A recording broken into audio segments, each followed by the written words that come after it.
pones en mí. De rodillas yo caigo al contemplar tu bondad. ¿Cómo no te voy a adorar? Mientras te pierdes en mis labios, tu gracia va inundando todo mi corazón. Por esa paz que me llena de alegría mi ser, ¿cómo no te voy a adorar?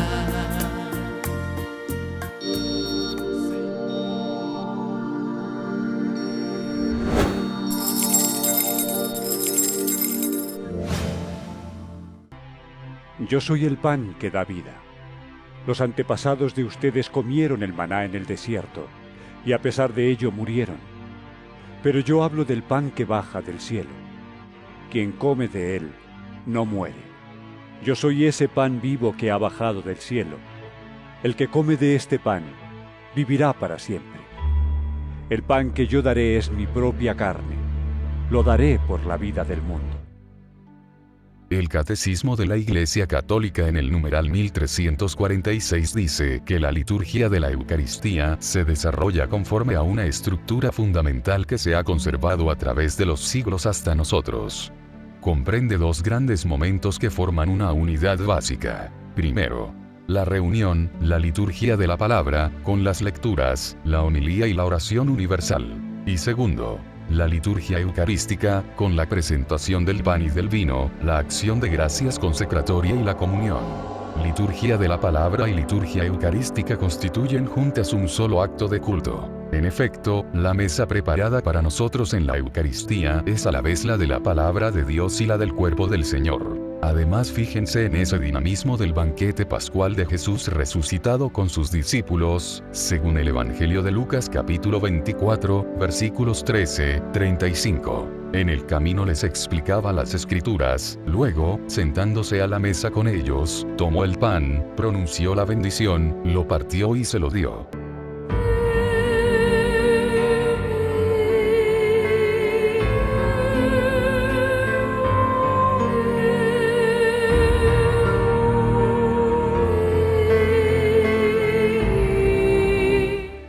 Encontramos en el Catecismo de la Iglesia Católica numeral 1348 lo siguiente: todos se reúnen.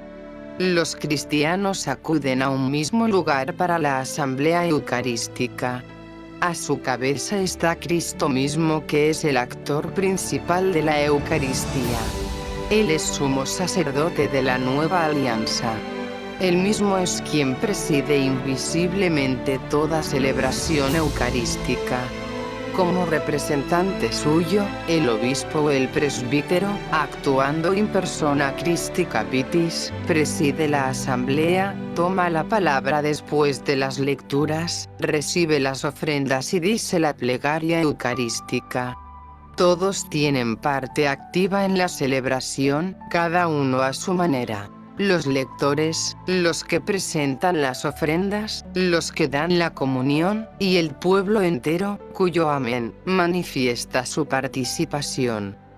La liturgia de la palabra comprende los escritos de los profetas, es decir, el Antiguo Testamento, y las memorias de los apóstoles, es decir, sus cartas y los evangelios. Después la homilía que exhorta a acoger esta palabra como lo que es verdaderamente, palabra de Dios, y a ponerla en práctica. Vienen luego las intercesiones por todos los hombres, según la palabra del apóstol. Ante todo, recomiendo que se hagan plegarias, oraciones, súplicas y acciones de gracias por todos los hombres, por los reyes y por todos los constituidos en autoridad, como encontramos en la primera carta de Timoteo, capítulo 2, versículos 1-2.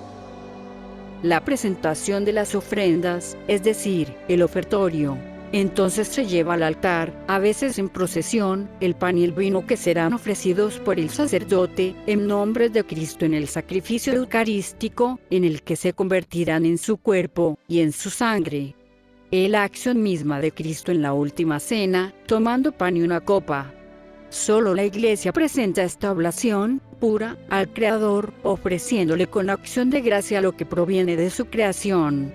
La presentación de las ofrendas en el altar hace suyo el gesto de Melquisedec y pone los dones del Creador en las manos de Cristo.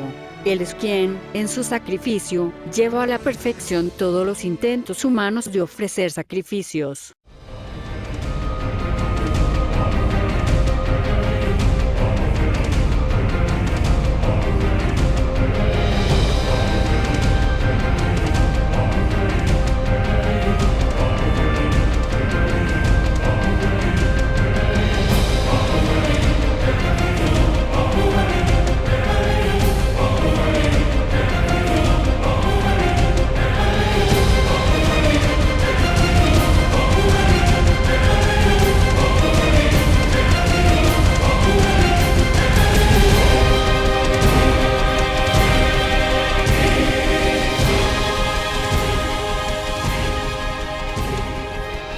Con la plegaria eucarística, oración de acción de gracias y de consagración, llegamos al corazón y a la cumbre de la celebración. En el prefacio, la Iglesia da gracias al Padre por Cristo, en el Espíritu Santo, por todas sus obras, por la creación, la redención y la santificación. Toda la asamblea se une entonces a la alabanza incesante de la Iglesia celestial. Los ángeles y todos los santos cantan al Dios 3 veces santo. En la epíclesis, la Iglesia pide al Padre que envíe su Espíritu Santo o el poder de su bendición sobre el pan y el vino para que se conviertan por su poder en el cuerpo y la sangre de Jesucristo, y que quienes toman parte en la Eucaristía sean un solo cuerpo y un solo espíritu. En el relato de la institución, la fuerza de las palabras y de la acción de gracias y el poder del Espíritu Santo hacen sacramentalmente presentes bajo las especies de pan y de vino su cuerpo y su sangre, su sacrificio ofrecido en la cruz de una vez para siempre. En la anamnesis que sigue, la Iglesia hace memoria de la pasión, de la resurrección y del retorno glorioso de Cristo Jesús. Presenta al Padre la ofrenda de su Hijo que nos reconcilia con Él. En las intercesiones, la Iglesia expresa que la Eucaristía se celebra en comunión con toda la Iglesia del cielo y de la tierra, de los vivos y de los difuntos, y en comunión con los pastores de la Iglesia, el Papa, el obispo de la diócesis, su presbiterio y sus diáconos, y todos los obispos del mundo entero con sus iglesias.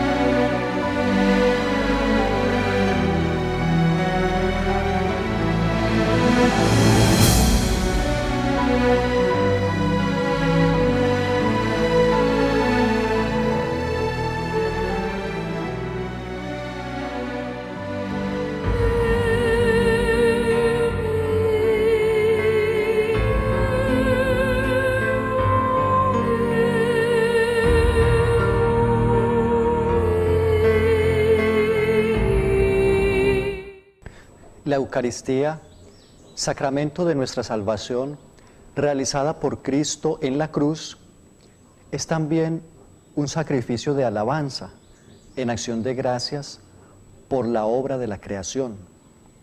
En el sacrificio eucarístico, toda la creación amada por Dios es presentada al Padre a través de la muerte y resurrección de Cristo. Por Cristo, la Iglesia puede ofrecer el sacrificio de alabanza en acción de gracias por todo lo que Dios ha hecho de bueno, de bello y de justo en la creación y en la humanidad. La Eucaristía es un sacrificio de acción de gracias al Padre, una bendición por la cual la Iglesia expresa su reconocimiento a Dios por todos sus beneficios, por todo lo que ha realizado mediante la creación, la redención y la santificación. Eucaristía significa, ante todo, acción de gracias. La Eucaristía es también sacrificio de alabanza, por medio del cual la Iglesia canta la gloria de Dios en nombre de toda la creación. Este sacrificio de alabanza solo es posible a través de Cristo.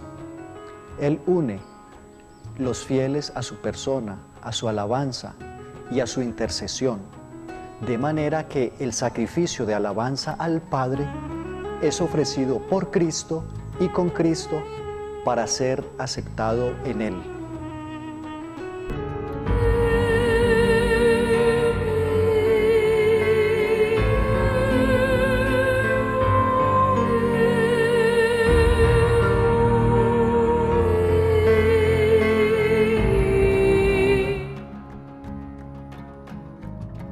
En el sentido empleado por la Sagrada Escritura, el memorial no es solamente el recuerdo de los acontecimientos del pasado, sino la proclamación de las maravillas que Dios ha realizado en favor de los hombres. En la celebración litúrgica, estos acontecimientos se hacen, en cierta forma, presentes y actuales.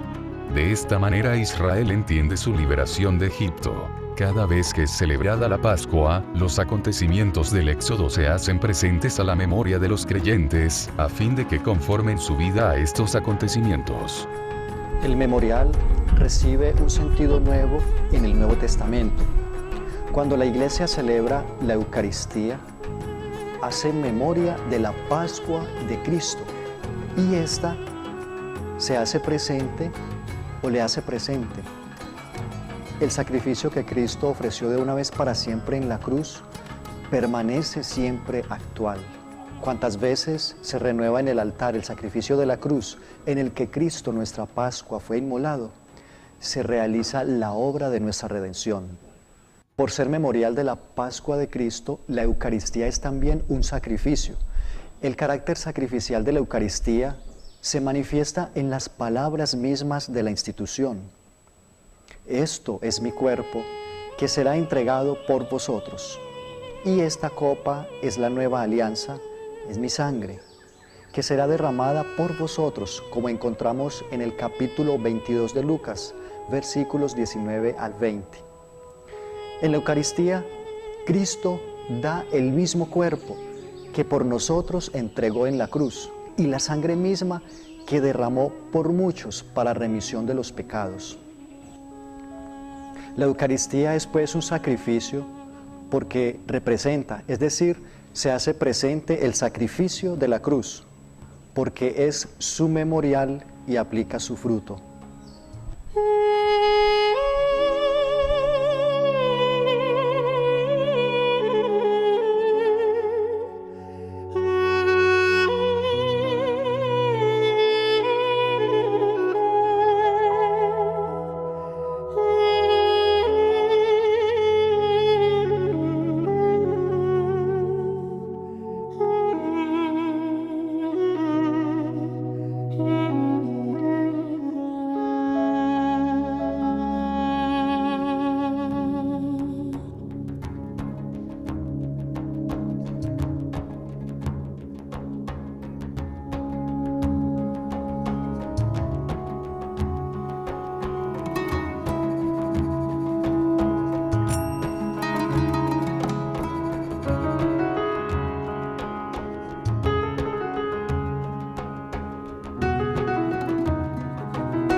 El sacrificio de Cristo y el sacrificio de la Eucaristía son pues un único sacrificio.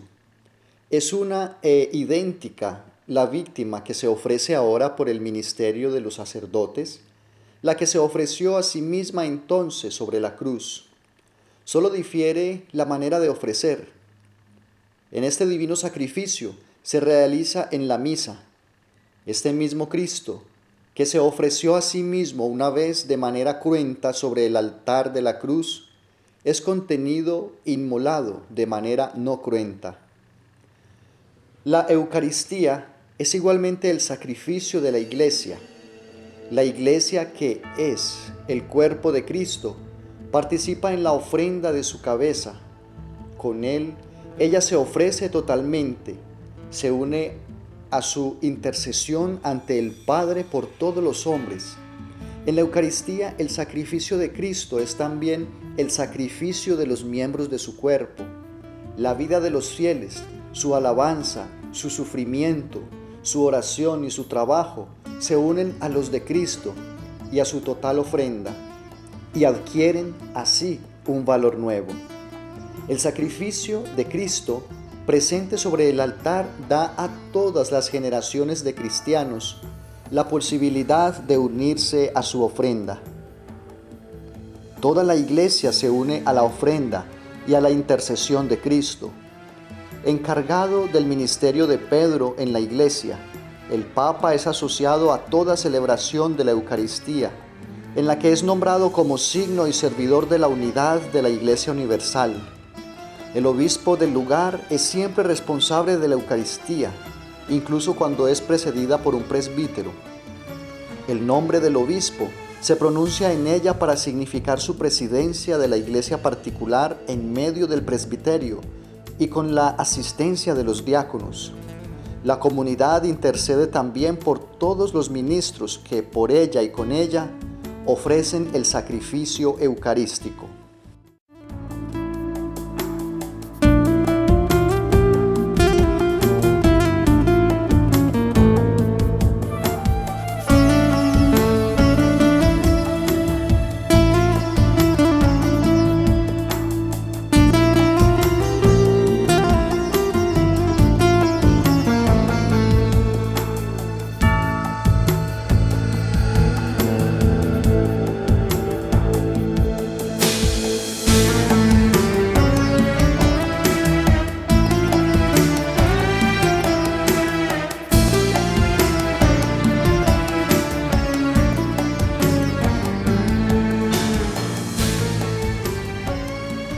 El Catecismo de la Iglesia Católica en el numeral 1370 dice que, a la ofrenda de Cristo se unen no solo los miembros que están todavía aquí abajo, sino también los que están ya en la gloria del cielo. La Iglesia ofrece el sacrificio eucarístico en comunión con la Santísima Virgen María, y haciendo memoria de ella, así como de todos los santos y santas. En la Eucaristía, la Iglesia, con María, está como el pie de la cruz, unida a la ofrenda y a la intercesión de Cristo. El sacrificio eucarístico es también ofrecido por los fieles difuntos que han muerto en Cristo y todavía no están plenamente purificados, para que puedan entrar en la luz y la paz de Cristo.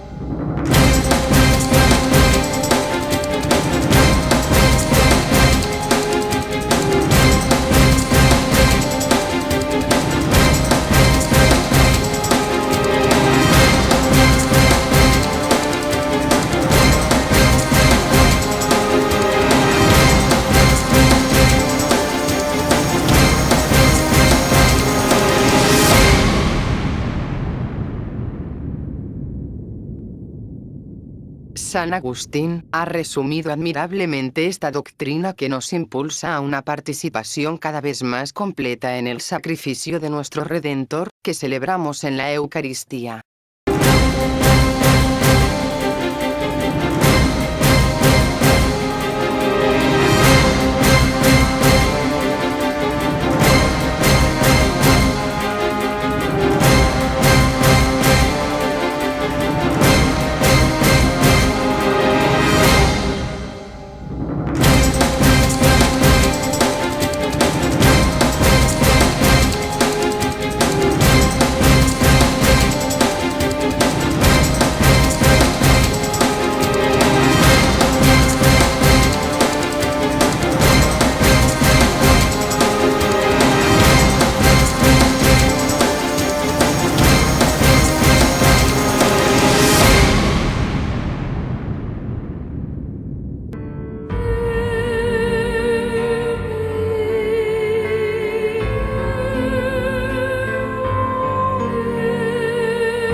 Cristo Jesús que murió, resucitó, que está a la derecha de Dios y que intercede por nosotros, como encontramos en Romanos 8:34, está presente de múltiples maneras en su iglesia, en su palabra, en la oración de su iglesia, allí donde 2 o 3 están reunidos en mi nombre, como encontramos en Mateo 18:20, en los pobres, en los enfermos, en los presos, en los sacramentos de los que Él es autor, en el sacrificio de la misa y en la persona del mismo. Pero, sobre todo, está presente bajo las especies eucarísticas.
Mediante la conversión del pan y del vino, en su cuerpo y en su sangre, Cristo se hace presente en este sacramento. Los padres de la Iglesia afirmaron con fuerza la fe de la Iglesia en la eficacia de la palabra de Cristo y de la acción del Espíritu Santo para obrar esta conversión.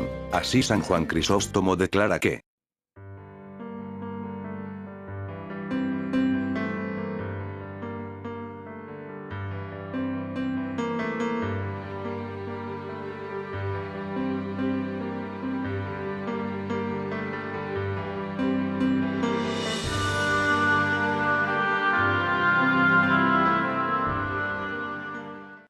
y San Ambrosio dice respecto a esta conversión.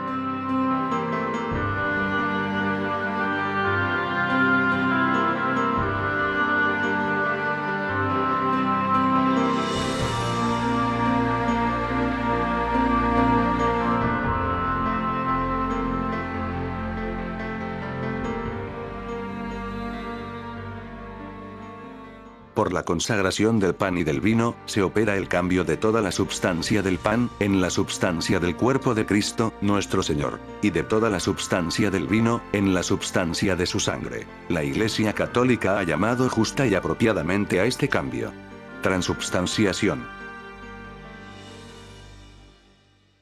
La presencia eucarística de Cristo comienza en el momento de la consagración y dura todo el tiempo que subsistan las especies eucarísticas. Cristo está todo entero, presente en cada una de las especies, y todo entero, en cada una de sus partes, de modo que la fracción del pan no divide a Cristo.